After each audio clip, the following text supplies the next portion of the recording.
আসসালামু আলাইকুম। আমার চ্যানেলে আপনাদের সকলকে স্বাগত।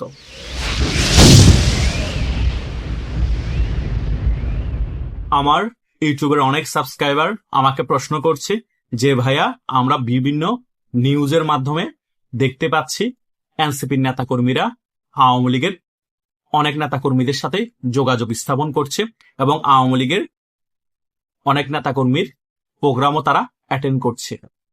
আওয়ামী লীগের নেতাকর্মীরা কেন তাদেরকে স্পেস দিচ্ছে এবং কেন তাদের সাথে সখ্যতা গড়ে তুলছে? আওয়ামী লীগের ভিতরগত তথ্য নেওয়ার জন্য কি আওয়ামী লীগের নেতাকর্মীদের সাথে এনসিপির এই সকল নেতাকর্মীরা সখ্যতা গড়ে তুলছে, নাকি আওয়ামী লীগের নেতাকর্মীদের সাথে এই সকল এনসিপি নেতাদের ব্যবসায়িক কোনো লেনদেন আছে? আপনি এই সকল বিষয় নিয়ে একটি ভিডিওতে আলোচনা করুন, আমাদেরকে বিষয়গুলো ক্লিয়ার করুন। আজকে এই সকল বিষয়গুলো নিয়ে একটি ক্লিয়ারলি আলোচনা করব। আশা করছি শেষ পর্যন্ত ভিডিওটি দেখবেন, সকল বিষয় ক্লিয়ার হয়ে যাবেন। প্রথমত, গত কিছুদিন আগে আমরা দেখতে পেয়েছি উত্তর জেলা যুবলীগের ভারপ্রাপ্ত সভাপতি মিজানুর রহমানের একটি প্রোগ্রামে এনসিপির এক নেতাকে ওনার পাশে বসতে, অনেকে এটা নিয়ে অনেক সমালোচনা করেছে, অনেক ধরনের ফেসবুকে পোস্টও করেছে। আবার কিছুদিন আগে দেখতে পেয়েছি পটিয়ার এক এনসিপি নেতার সাথে আওয়ামী লীগের এক নেতা কথা বলছে, তিনি প্রোগ্রাম করার পারমিশন নিচ্ছে এবং পটিয়ার ওই এনসিপি নেতা বলছে কোনো সমস্যা নাই, পুলিশ কোনো ডিস্টার্ব করবে না, আমাদের এনসিপি নেতারা ডিস্টার্ব করবে না, আপনারা প্রোগ্রাম করে চলে যেতে পারবেন। এবং বিভিন্ন জেলা উপজেলার মধ্যে এই সকল ঘটনাগুলো ঘটছে আন্ডারগ্রাউন্ডে। উপরে এনসিপি নেতারা যতই আওয়ামী লীগের বিরোধিতা করুক, ভিতরগত ভাবে এনসিপির সকল নেতারা আওয়ামী লীগের সাথে যোগাযোগ রাখছে।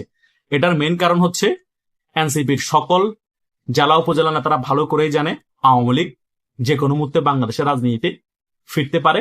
এখন যদি আমি আওয়ামী লীগের নেতাকর্মীদের সাথে লেয়াজুর রাখি, আওয়ামী লীগের নেতাকর্মীদেরকে স্পেস দিই, তাহলে কিন্তু আওয়ামী লীগ ফিরে আসলে আমার হয়তোবা কোনো ক্ষয়ক্ষতি করবে না, আমি হয়তোবা বাংলাদেশে থাকতে পারবো, আমাকে মেরে ফেলবে না।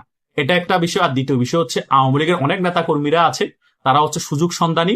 উপরে কট্টর আওয়ামী লীগ দেখালো, ভিতরে তাদের ব্যবসা বাণিজ্য টিকিয়ে রাখার জন্য এনসিপি, জামাত এবং বিএনপির সাথে এখন আতাত করে তাদের ব্যবসা বাণিজ্য করে যাচ্ছে এবং বিভিন্ন সময় তাদের সাথে যোগাযোগ করে তাদেরকে বলছে আমি একটা ঝটিকা মিছিল করব, এখানে যাতে আপনার নেতাকর্মীরা কোনো ধরনের সমস্যা না করে, পুলিশের যাতে কোনো সমস্যা না করে, জাস্ট 5 মিনিটের জন্য ঝটিকা মিছিল করে আমরা চলে যাব। ব্যবসা ঠিক রাখছে এবং আওয়ামী লীগের শীর্ষ পর্যায়ের নেতাদেরকেও বোঝাচ্ছে আমি দলের জন্য কাজ করে যাচ্ছি। মানে ডাবল স্ট্যান্ডার্ড, এই বিষয়গুলো ঘটতে পারে। আর তৃতীয় সবচেয়ে গুরুত্বপূর্ণ বিষয় সেটা হচ্ছে এই এনসিপি এখন চাচ্ছে আবারও এই দুর্বল অবস্থায় আওয়ামী লীগের ভিতরে ঢুকে যেতে, আবার গুপ্ত হয়ে আওয়ামী লীগের যে সকল দুর্বল জায়গা আছে সেগুলা আরো ভালো করে জেনে এবং আওয়ামী লীগের যে সকল প্ল্যানিং আছে সেগুলো আরো ভালো করে জেনে আওয়ামী লীগকে রাজনৈতিকভাবে মোকাবেলা করে একেবারে বাংলাদেশে কোণঠাসা করে রাখতে। কারণ আওয়ামী লীগের সাথে অনেক অন্যায় করেছে 5 আগস্টের পরে এনসিপি, জামাত এবং বিএনপি দমন নিপীড়ন করেছে, তাদের অনেক নেতাকর্মীদেরকে মেরে ফেলেছে, জেলে ভরেছে, অনেক স্টিমুলার চালানোর পরও দেখতে পেয়েছে আওয়ামী লীগকে দমন করা যাচ্ছে না। তাই আওয়ামী লীগকে যদি একেবারে কোণঠাসা করে ফেলতে হয়, একেবারে যদি মুসলিম লীগের মতো করতে হয়, তাহলে আবার সিস্টেমেটিক ভাবে বন্ধুত্বের হাত বাড়িয়ে বিতর্গত ভাবে গুপ্ত আকারে আমাদের লোক ঢুকিয়ে দিতে হবে। ঢুকিয়ে দিয়ে আওয়ামী লীগের এখন বর্তমানে যে আরেকটি দুর্বলতা আছে সেটাও জানতে হবে এবং আওয়ামী লীগ কি প্ল্যানিং করছে সে বিষয়ে অবগত হতে হবে। সে কারণে হয়তোবা এনসিপি নেতারা নিজে থেকেই লেয়াজু করছে, আওয়ামী লীগের নেতাদের সাথে সখ্যতা গড়ে তুলছে। কারণ একটা জিনিস মাথায় রাখবেন, শত্রু আপনার যতটুকু না ক্ষতি করতে পারবে, কিন্তু কোনো বন্ধু আপনার সাথে বন্ধু হয়ে তার থেকেও 10 গুণ বেশি ক্ষতি করতে পারবে। কারণ যখন বন্ধু হয়ে যাবে, সখ্যতা গড়ে উঠবে, তখন আপনার কাছে আসতে পারবে, আপনি অনেক কথা শেয়ার করবেন, সেও আপনাকে অনেক কথা শেয়ার করে আপনার থেকে কথা নিতে পারবে। কিন্তু শত্রু তো অনেক দূরত্ব বজায় রাখে, আপনার কাছে আসতে পারে না। আপনি জানেন এই শত্রু আপনার ক্ষতি করতে পারে, আপনি সবসময় অ্যালার্ট থাকেন। কিন্তু বন্ধুর বিষয়ে তো আপনার তেমন অ্যালার্ট থাকবেন না, আপনার দুর্বলতা সে বুঝতে পারবে এবং আপনার কোথায় স্ট্রং জোন সেটাও সে বুঝতে পারবে। তাই বন্ধু আপনার ক্ষতিটা সবচেয়ে ভালোভাবে করতে পারবে। এটা কিন্তু জামাত ইসলামী এই 16-17 বছর আওয়ামী লীগের মধ্যে বিভিন্ন জায়গায় রন্ধে রন্ধে গুপ্ত ঢুকিয়ে দিয়ে এভাবে করে বন্ধু আকারে আওয়ামী লীগের বিশাল বড় ক্ষতি করেছে। 5 আগস্ট সেটার ফলাফল এই জামাত ইসলামী পেয়েছে। এখন আবার নতুন করে এনসিপি কে দিয়ে সেটা করতে যাচ্ছে। কিন্তু আওয়ামী লীগের যে সকল নেতারা এই ভুলগুলো করছেন, এনসিপির সাথে সখ্যতা গড়ে তুলছেন, তারা কিন্তু দলেরও ক্ষতি করছেন, নিজেরও ক্ষতি করছেন। তারা কখনো আওয়ামী লীগের মতাদর্শের সাথে মিলবে না এবং আওয়ামী লীগের কখনো বন্ধু হতে পারে না। তারা যতই ছল ছাতরির জায়গা নেক না কেন, ছল ছাতরি করুক না কেন, আপনারা তাদের ফাঁদে পা দিবেন না। তাদের সাথে বিতর্কত ভাবে কোনো লেয়াজু করবেন না।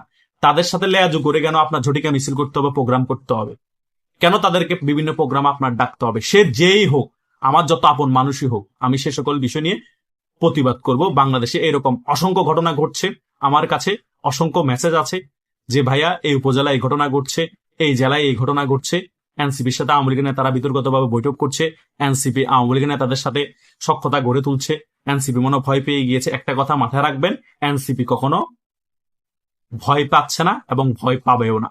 কারণ এনসিপি জামাত শিবিরের একটি প্রক্সি সংগঠন, ওদেরকে ওইভাবেই গড়ে তোলা হয়েছে।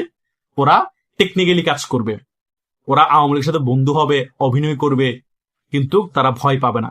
আওয়ামী লীগ যদি শক্তিশালী রূপে ফিরেও আসে, তবুও তারা ভয় পাবে না। তারা হয়তো বা গর্তে ঢুকে যাবে, কিন্তু কেউ বঙ্গোপসাগরে লাফিয়ে মরবে, কেউ বিদেশ পালিয়ে যাবে, কিন্তু তারা ভয় পাবে না। বুঝতে পেরেছেন আমি কি বোঝাতে চেয়েছি? তাদের কাজই হচ্ছে এই টাইপস। তারা মুনাফিক, তারা গুপ্ত। সো মুনাফিক গুপ্তদের সাথে কোনো সখ্যতা না, কোনো বন্ধুত্ব না।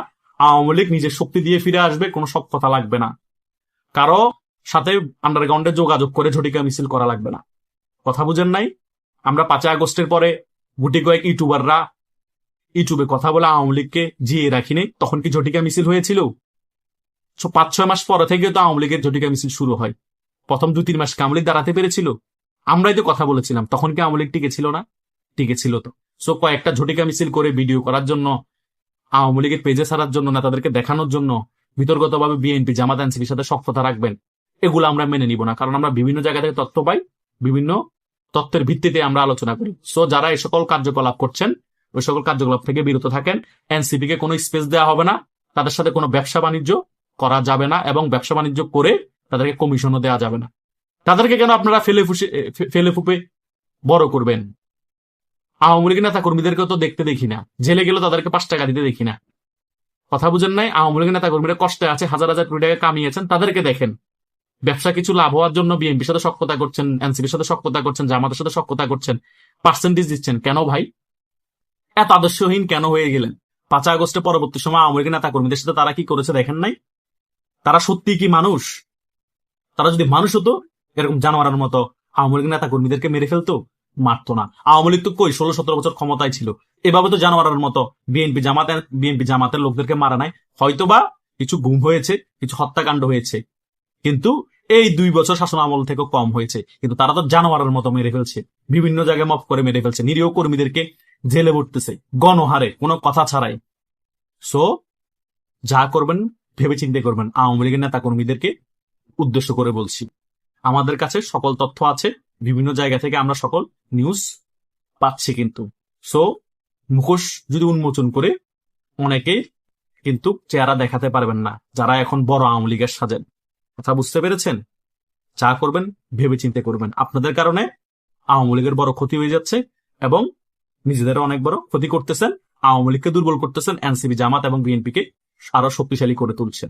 এটাই হচ্ছে আমার শেষ কথা। আশা করছি প্রথম থেকে শেষ পর্যন্ত যারা এই ভিডিওটি দেখেছেন, তারা আমি কি বোঝাতে চেয়েছি, কি বার্তা দিয়েছি, ক্লিয়ারলি বুঝতে পেরেছেন। ধন্যবাদ সকলকে।